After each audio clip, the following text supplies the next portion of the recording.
It was one of those things which are really nobody's fault. It was not the chauffeur's fault, and it was not mine. I was having a friendly turn-up with a pal of mine on the sidewalk. He ran across the road. I ran after him, and the car came round the corner and hit me. It must have been going pretty slow, or I should have been killed. As it was, I just had the breath knocked out of me. You know how you feel when the butcher catches you just as you are edging out of the shop with a bit of meat? It was like that. I wasn't taking much interest in things for a while, but when I did I found that I was the center of a group of three: the chauffeur, a small boy, and the small boy's nurse. The small boy was very well dressed and looked delicate. He was crying. "Poor doggie," he said. "Poor doggie." "It wasn't my fault, Master Peter," said the chauffeur respectfully. "He run out into the road before I seen him." "That's right," I put in, for I didn't want to get the man into trouble. "Oh, he's not dead," said the small boy. "He barked." "He growled," said the nurse. "Come away, Master Peter. He might bite you." Women are trying sometimes. It is almost as if they deliberately misunderstood. "I won't come away. I'm going to take him home with me and send for the doctor to come and see him. He's going to be my dog." This sounded all right. Goodness knows I am no snob and can rough it when required, but I do like comfort when it comes my way, and it seemed to me that this was where I got it. And I liked the boy. He was the right sort. The nurse, a very unpleasant woman, had to make objections. "Master Peter, you can't take him home. A great rough, fierce, common dog. What would your mother say?" "I'm going to take him home," repeated the child, with a determination which I heartily admired. "And he's going to be my dog. I shall call him Fido." There's always a catch in these good things. Fido is a name I particularly detest. All dogs do. There was a dog called that I knew once, and he used to get awfully sick when we shouted it out after him in the street. No doubt there have been respectable dogs called Fido, but to my mind it is a name like Aubrey or Clarence. You may be able to live it down, but you start handicapped. However, one must take the rough with the smooth, and I was prepared to yield the point. "If you wait, Master Peter, your father will buy you a beautiful, lovely dog." "I don't want a beautiful, lovely dog. I want this dog." The slur did not wound me. I have no illusions about my looks. Mine is an honest but not a beautiful face. "It's no use talking," said the chauffeur, grinning. "He means to have him. Shove him in and let's be getting back, or they'll think his Nibs has been kidnapped." So I was carried to the car. I could have walked, but I had an idea that I had better not. I had made my hit as a crippled dog, and a crippled dog I intended to remain till things got more settled down. The chauffeur started the car off again. What with the shock I had had and the luxury of riding in a motor car, I was a little distrait, and I could not say how far we went. But it must have been miles and miles, for it seemed a long time afterwards that we stopped at the biggest house I have ever seen. There were smooth lawns and flower beds, and men in overalls, and fountains and trees, and, away to the right, kennels with about 1,000,000 dogs in them, all pushing their noses through the bars and shouting. They all wanted to know who I was, and what prizes I had won. And then I realized that I was moving in high society. I let the small boy pick me up and carry me into the house, though it was all he could do, poor kid, for I was some weight. He staggered up the steps and along a great hall, and then let me flop on the carpet of the most beautiful room you ever saw. The carpet was a yard thick. There was a woman sitting in a chair, and as soon as she saw me, she gave a shriek. "I told Master Peter you would not be pleased, milady," said the nurse, who seemed to have taken a positive dislike to me, "but he would bring the nasty brute home." "He's not a nasty brute, Mother. He's my dog, and his name's Fido. John ran over him in the car, and I brought him home to live with us. I love him." This seemed to make an impression. Peter's mother looked as if she were weakening. "But, Peter, dear, I don't know what your father will say. He's so particular about dogs. All his dogs are prize winners, pedigree dogs. This is such a mongrel." "A nasty, rough, ugly common dog, milady," said the nurse, sticking her oar in an absolutely uncalled for way. Just then a man came into the room. "What on earth?" he said, catching sight of me. "It's a dog Peter has brought home. He says he wants to keep him." "I'm going to keep him," corrected Peter firmly. I do like a child that knows his own mind. I was getting fonder of Peter every minute. I reached up and licked his hand. "See, he knows he's my dog, don't you, Fido? He licked me." "But, Peter, he looks so fierce." This, unfortunately, is true. I do look fierce. It is rather a misfortune for a perfectly peaceful dog. "I'm sure it's not safe your having him." "He's my dog, and his name's Fido. I'm going to tell Cook to give him a bone." His mother looked at his father, who gave rather a nasty laugh. "My dear Helen," he said, "ever since Peter was born 10 years ago, he has not asked for a single thing, to the best of my recollection, which he has not got. Let us be consistent. I don't approve of this caricature of a dog, but if Peter wants him, I suppose he must have him." "Very well, but the first sign of viciousness he shows, he shall be shot. He makes me nervous." So they left it at that, and I went off with Peter to get my bone. After lunch he took me to the kennels to introduce me to the other dogs. I had to go, but I knew it would not be pleasant, and it wasn't. Any dog will tell you what these prize ribbon dogs are like. Their heads are so swelled they have to go into their kennels backwards. It was just as I expected. There were mastiffs, terriers, poodles, spaniels, bulldogs, sheepdogs, and every other kind of dog you can imagine, all prize winners at 100 shows, and every single dog in the place just shoved his head back and laughed himself sick. I never felt so small in my life, and I was glad when it was over and Peter took me off to the stables. I was just feeling that I never wanted to see another dog in my life, when a terrier ran out shouting. As soon as he saw me he came up inquiringly, walking very stiff-legged, as terriers do when they see a stranger. "Well," I said, "and what particular sort of a prize winner are you? Tell me all about the ribbons they gave you at the Crystal Palace, and let's get it over." He laughed in a way that did me good. "Guess again," he said. "Did you take me for one of the nuts in the kennels? My name's Jack, and I belong to one of the grooms." "What?" I cried. "You aren't Champion Bowlegs Royal or anything of that sort? I'm glad to meet you." So we rubbed noses, as friendly as you please. It was a treat, meeting one of one's own sort.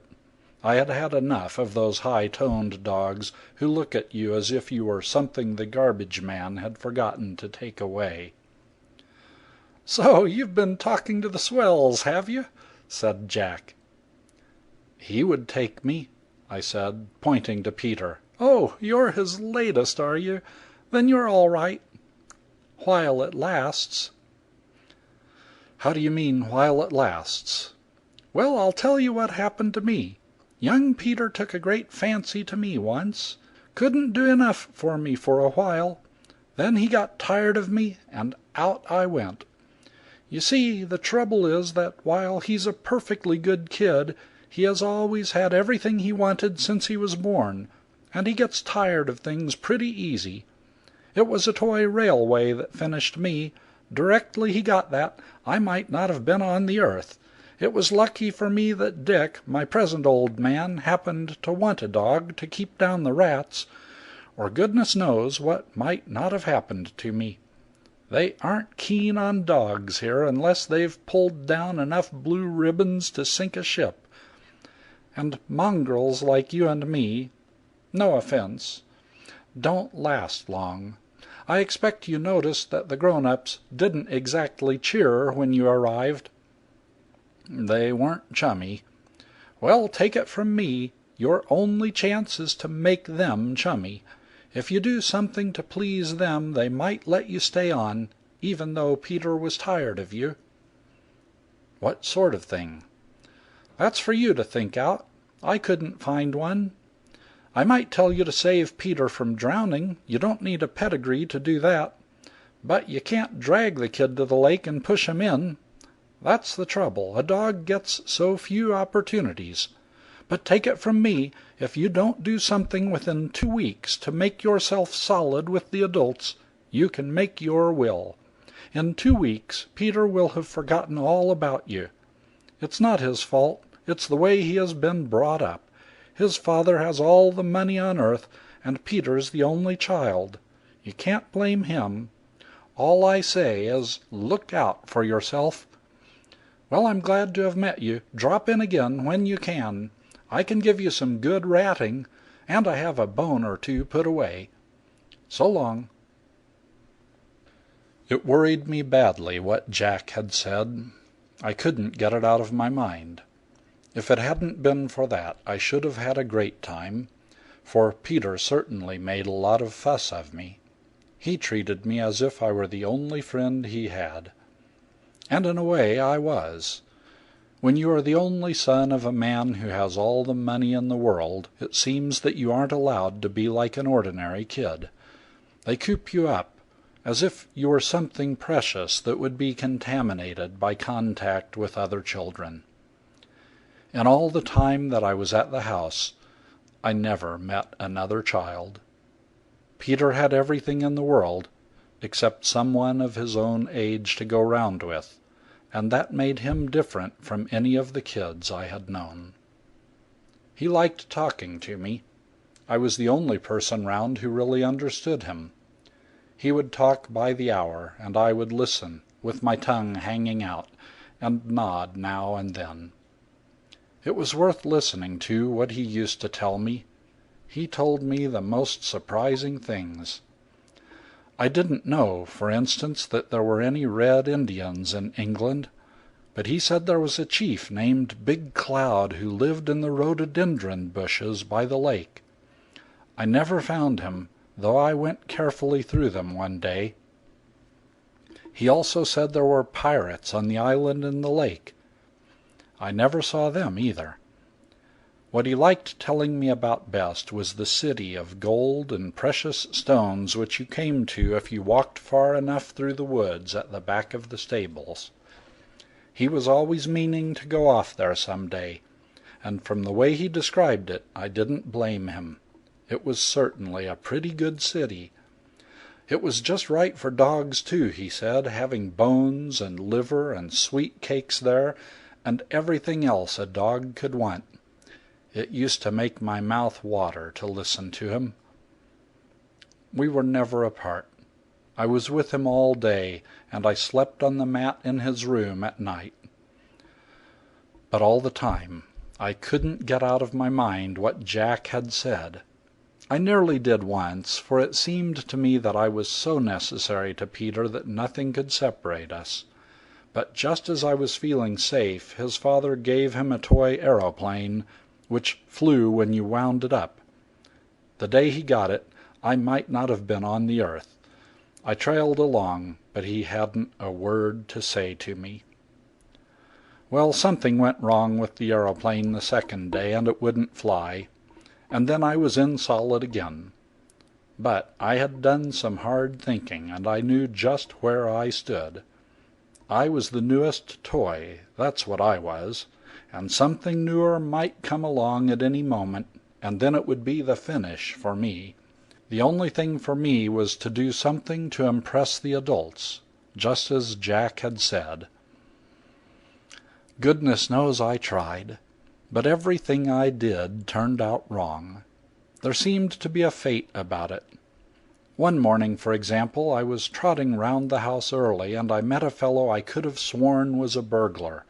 He wasn't one of the family, and he wasn't one of the servants, and he was hanging round the house in a most suspicious way.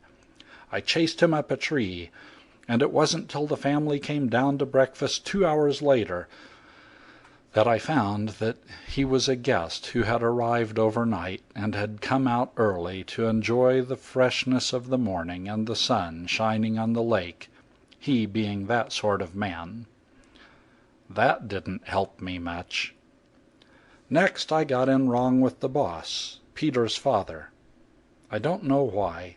I met him out in the park with another man, both carrying bundles of sticks and looking very serious and earnest. Just as I reached him, the boss lifted one of the sticks and hit a small white ball with it. He had never seemed to want to play with me before, and I took it as a great compliment. I raced after the ball, which he had hit quite a long way, picked it up in my mouth and brought it back to him. I laid it at his feet and smiled up at him. "Hit it again," I said. He wasn't pleased at all. He said all sorts of things and tried to kick me, and that night when he thought I was not listening, I heard him telling his wife that I was a pest and would have to be got rid of.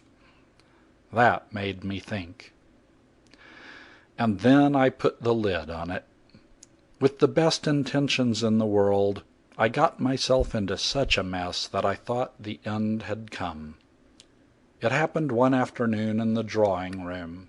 There were visitors that day, women, and women seem fatal to me. I was in the background, trying not to be seen, for though I had been brought in by Peter, the family never liked my coming into the drawing room. I was hoping for a piece of cake, and not paying much attention to the conversation, which was all about somebody called Toto, whom I had not met. Peter's mother said Toto was a sweet little darling, he was, and one of the visitors said Toto had not been at all himself that day, and she was quite worried, and a good lot more, about how all that Toto would ever take for dinner was a little white meat of chicken, chopped up fine. It was not very interesting, and I had allowed my attention to wander. And just then, peeping round the corner of my chair to see if there were any signs of cake, what should I see but a great beastly brute of a rat. It was standing right beside the visitor, drinking milk out of a saucer, if you please. I may have my faults, but procrastination in the presence of rats is not one of them. I didn't hesitate for a second. Here was my chance. If there is one thing women hate, it is a rat. Mother always used to say, if you want to succeed in life, please the women. They are the real bosses. The men don't count. By eliminating this rodent, I should earn the gratitude and esteem of Peter's mother, and if I did that, it did not matter what Peter's father thought of me. I sprang. The rat hadn't a chance to get away. I was right on to him. I got hold of his neck, gave him a couple of shakes, and chucked him across the room. Then I ran across to finish him off. Just as I reached him, he sat up and barked at me. I was never so taken aback in my life. I pulled up short and stared at him. "I'm sure I beg your pardon, sir," I said apologetically. "I thought you were a rat." And then everything broke loose. Somebody got me by the collar, somebody else hit me on the head with a parasol, and somebody else kicked me in the ribs. Everybody talked and shouted at the same time. "Poor darling Toto!" cried the visitor, snatching up the little animal. "Did the great savage brute try to murder you? So absolutely unprovoked. He just flew at the poor little thing." It was no good my trying to explain. Any dog in my place would have made the same mistake. The creature was a toy dog of one of those extraordinary breeds, a prize winner and champion and so on, of course, and worth his weight in gold. I would have done better to bite the visitor than Toto.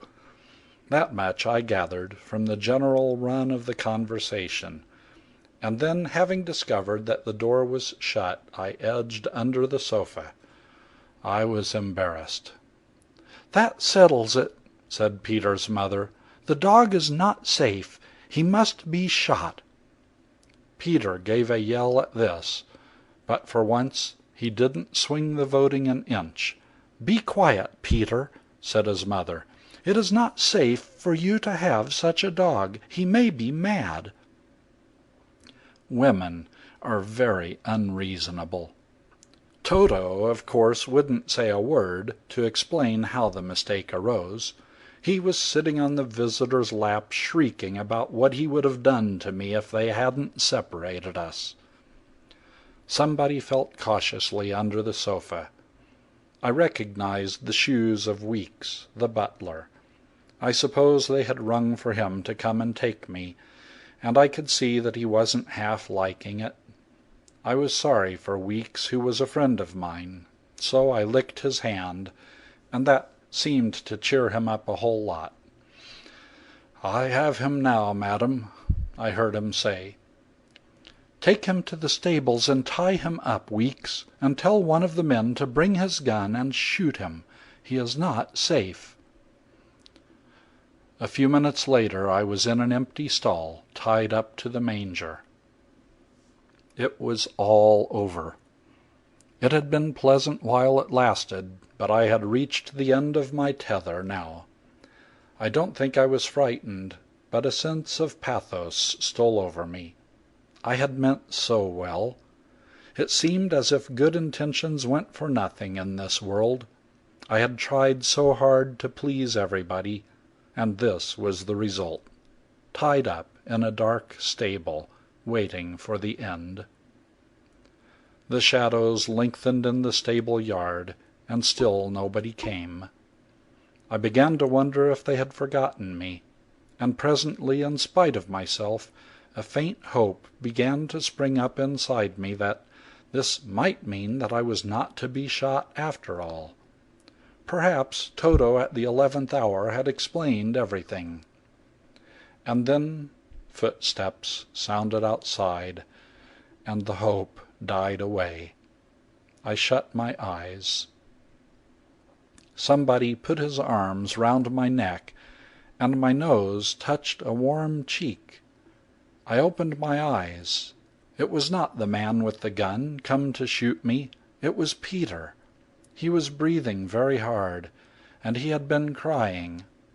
"Quiet," he whispered. He began to untie the rope. "You must keep quiet, or they will hear us, and then we shall be stopped. I'm going to take you into the woods, and we'll walk and walk until we come to the city I told you about, that's all gold and diamonds. And we'll live there for the rest of our lives, and no one will be able to hurt us. But you must keep very quiet." He went to the stable gate and looked out. Then he gave a little whistle to me to come after him, and we started out to find the city. The woods were a long way away, down a hill of long grass and across a stream, and we went very carefully, keeping in the shadows and running across the open spaces. And every now and then we would stop and look back, but there was nobody to be seen. The sun was setting, and everything was very cool and quiet. Presently we came to the stream and crossed it by a little wooden bridge, and then we were in the woods where nobody could see us. I had never been in the woods before, and everything was very new and exciting to me. There were squirrels and rabbits and birds, more than I had ever seen in my life, and little things that buzzed and flew and tickled my ears. I wanted to rush about and look at everything, but Peter called to me, and I came to heel.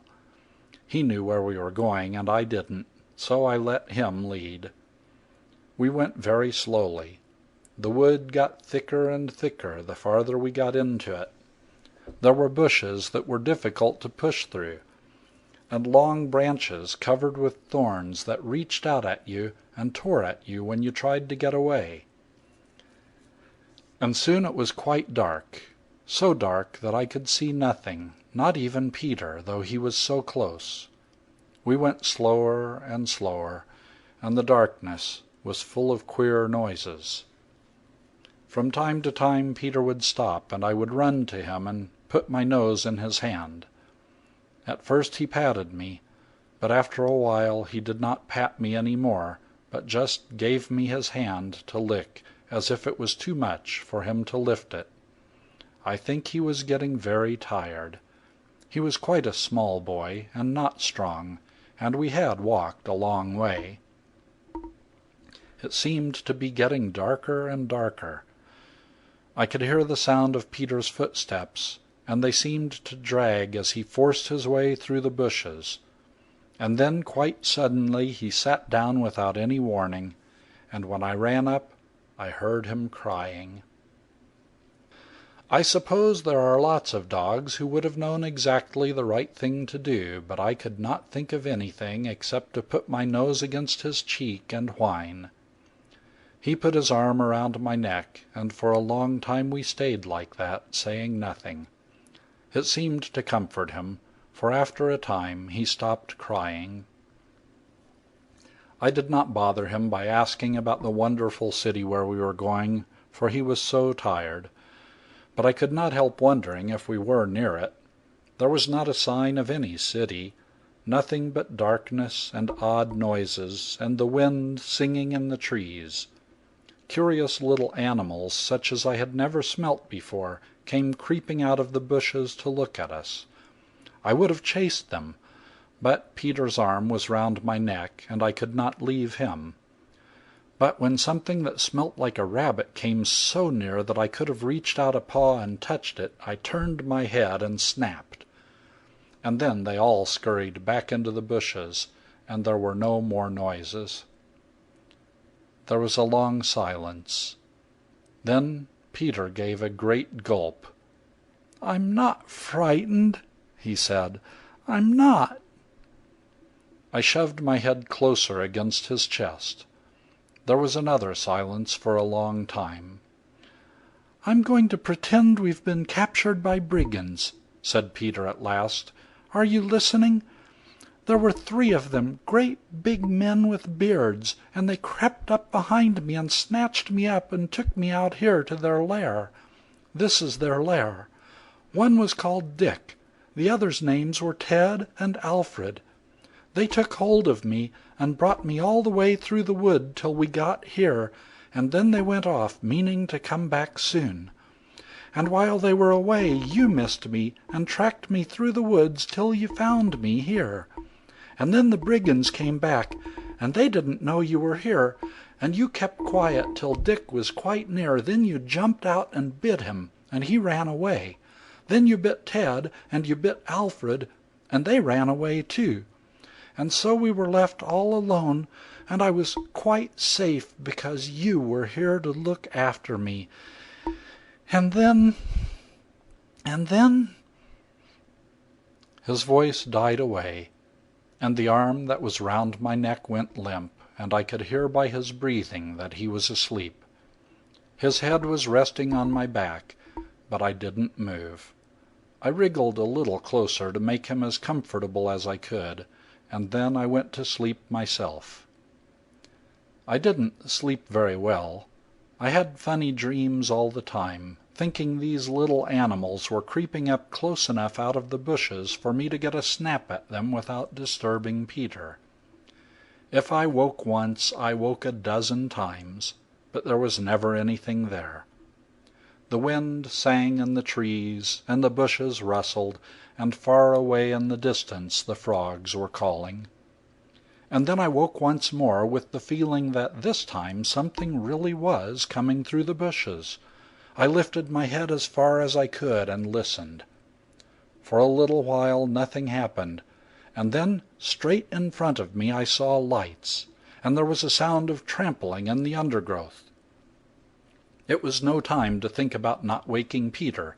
This was something definite, something that had to be attended to quick. I was up with a jump, yelling.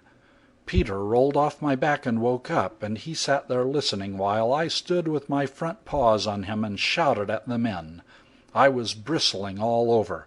I didn't know who they were or what they wanted, but the way I looked at it was that anything could happen in those woods at that time of night, and if anybody was coming along to start something, he had got to reckon with me. Somebody called, "Peter! Are you there, Peter?" There was a crashing in the bushes. The lights came nearer and nearer, and then somebody said, "Here he is!" And there was a lot of shouting. I stood where I was, ready to spring if necessary, for I was taking no chances. "Who are you?" I shouted. "What do you want?" A light flashed in my eyes. "Why, it's that dog!" Somebody came into the light, and I saw it was the boss. He was looking very anxious and scared, and he scooped Peter up off the ground and hugged him tight. Peter was only half awake. He looked up at the boss drowsily and began to talk about brigands, and Dick and Ted and Alfred, the same as he had said to me. There wasn't a sound till he had finished. Then the boss spoke. "Kidnappers. I thought as much. And the dog drove them away." For the first time in our acquaintance, he actually patted me. "Good old man," he said. "He's my dog," said Peter sleepily, "and he isn't to be shot." "He certainly isn't, my boy," said the boss. "From now on he's the honored guest. He shall wear a gold collar and order what he wants for dinner. And now let's be getting home. It's time you were in bed." Mother used to say, if you're a good dog, you will be happy. If you're not, you won't. But it seems to me that in this world it is all a matter of luck. When I did everything I could to please people, they wanted to shoot me, and when I did nothing except run away, they brought me back and treated me better than the most valuable prize winner in the kennels. It was puzzling at first, but one day I heard the boss talking to a friend who had come down from the city. The friend looked at me and said, "What an ugly mongrel! Why on earth do you have him about? I thought you were so particular about your dogs." And the boss replied, "He may be a mongrel, but he can have anything he wants in this house. Didn't you hear how he saved Peter from being kidnapped?" And out it all came about the brigands. "The kid called them brigands," said the boss. "I suppose that's how it would strike a child of that age. But he kept mentioning the name Dick, and that put the police on the scent. It seems there's a kidnapper well known to the police all over the country as Dick the Snatcher. It was almost certainly that scoundrel and his gang. How they spirited the child away, goodness knows. But they managed it, and the dog tracked them and scared them off. We found him and Peter together in the woods. It was a narrow escape, and we have to thank this animal here for it." What could I say? It was no more use trying to put them right than it had been when I mistook Toto for a rat. Peter had gone to sleep that night pretending about the brigands to pass the time, and when he awoke he still believed in them. He was that sort of child. There was nothing I could do about it. Round the corner, as the boss was speaking, I saw the kennel man coming with a plate in his hand. It smelt fine, and he was headed straight for me. He put the plate down before me. It was liver, which I love. "Yes," went on the boss, "if it hadn't been for him, Peter would have been kidnapped and scared half to death, and I should be poorer, I suppose, by whatever the scoundrels had chosen to hold me up for. I am an honest dog, and hate to obtain credit under false pretenses. But liver is liver.